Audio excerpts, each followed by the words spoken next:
You are listening to The Remedy.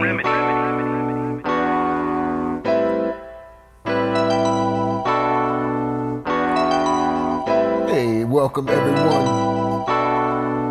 to The Remedy. Glad you guys are here with me today. Welcome.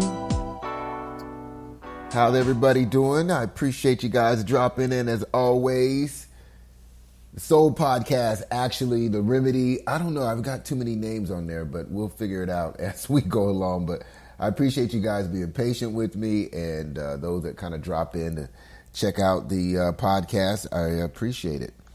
So I was a little late today getting my podcast out this morning because I was in a meeting, and this meeting was involving the school's plan for how, they're going to work in partnership with like an agency like I work for to further mental health services. And so the number was, pretty staggering because I guess in the area where I live, there's about 267 schools in general. So that's 267 schools. One high school could have as many as 6,000 kids in it, just one high school. And they're saying that we need at least resources to provide for 10% of those kids. That's a lot of kids, that are reporting some sort of mental health crisis or, and the mental health doesn't have to be a forever long thing. This could just be a temporary thing. We all kind of face those moments, and, it's not like a forever situation, but somewhere along the lines, these kids are reaching out. School organizations are needing to kind of up the services. And so that's what the meeting was all about. And that's why I was a little late today. But it kind of brought to mind the effort of what I am trying to do with this is because, let's face it, it's not cheap. I mean, if you have insurance, going to speak to somebody is pretty good. But if you don't, it can get kind of costly. And I know from my own experience, I went when I was in my younger 20s and I had to pay out of pocket for it. But I was, at a very, point in my life where I wanted to get some things organized. And so, so I made sacrifices, but it's not easy for people with families and stuff. So basically that's what this show is about, to try to come here to get some, connect some dots. But this is what I was kind of thinking about after the meeting. And I read this on the web. I don't know. Let's see. This is coming from, is it the World Health Organization? Possibly.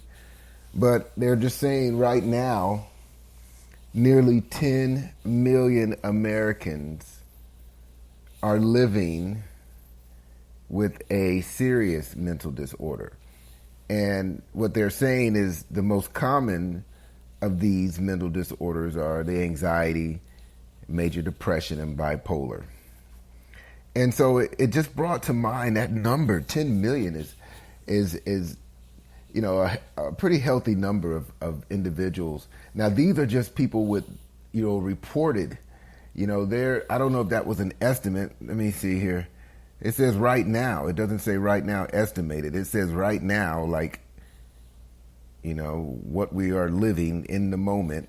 So that just tells me, and that number is expected to grow, I guess. And, we all know it goes on to say that the conditions can cause difficulties in all aspects of life, relationships, with family and friends and throughout their community, and so, I think it goes on. What does it say here? 1 in 6 years can account for 1 in 6 years. So remember that goes back to the point that I was making about the kind of the length of time that a person may deal with a moment where they're just experiencing some, a string of bad days together. But So what does that bring me to talk about today is being realistic with yourself. And I know this is kind of a hard one. I get it, because we all have something about ourselves that we do, or something that, we're not too proud of all the time. We just got to get real now. This ain't no time to be lying to yourself. I mean, if you do, this isn't the show. This isn't the radio podcast for you, because this needs to be a real understanding of yourself, not to make yourself feel bad because you have these setbacks, but if we can become aware of them in a healthy way.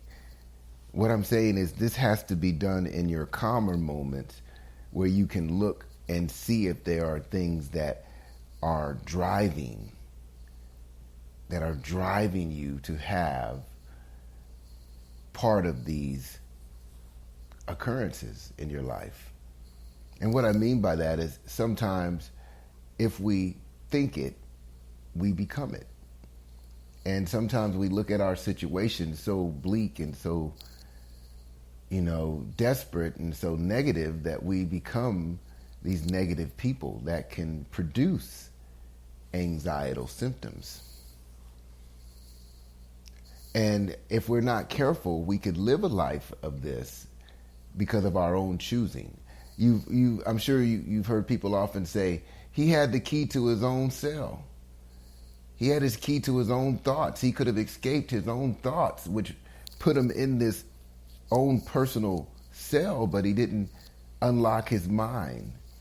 I thought it was all fascinating. I think, I can't remember what show I was watching, but they were talking to the people that were incarcerated for a number of years, and how they made it through that time. And I thought it was remarkable statement when he said, I didn't live here, I lived out there.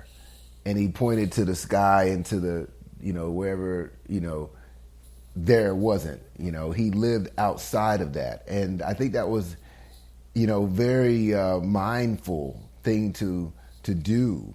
And I think this would have to bring peace in that situation. And so if that's something that can be done in there, then I think it's something that could be done anywhere. But it will have to require you to look at yourself very honest and say, am I contributing to these? Because we all live life with challenges, obstacles, things.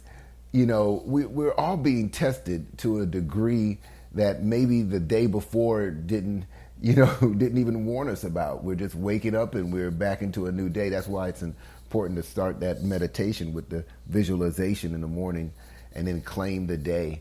But we all aren't prepared for everything that's going to happen, right? We're kind of loose at the targets, and we're just, hoping we hit one and get through the day unscathed. But what we got to kind of reimagine is our day being more controlled by what we think, so that way we can produce these better outcomes that we talked about in another podcast, producing the better outcomes.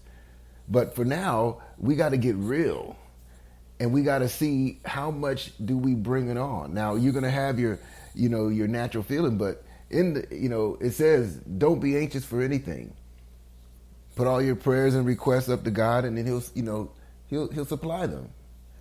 And that's the piece of living in an anxiety-free kind of, life. That's what, he's asking us to live that way, because he knows what the anxiety can do. But I'm asking you now, what are you doing to contribute to those kind of things? Like, you can make yourself depressed. You can make yourself depressed by a lack of gratitude. And a lack of gratitude is what will make you feel like ain't nothing, you ain't got nothing. You don't appreciate anything. You're not thankful.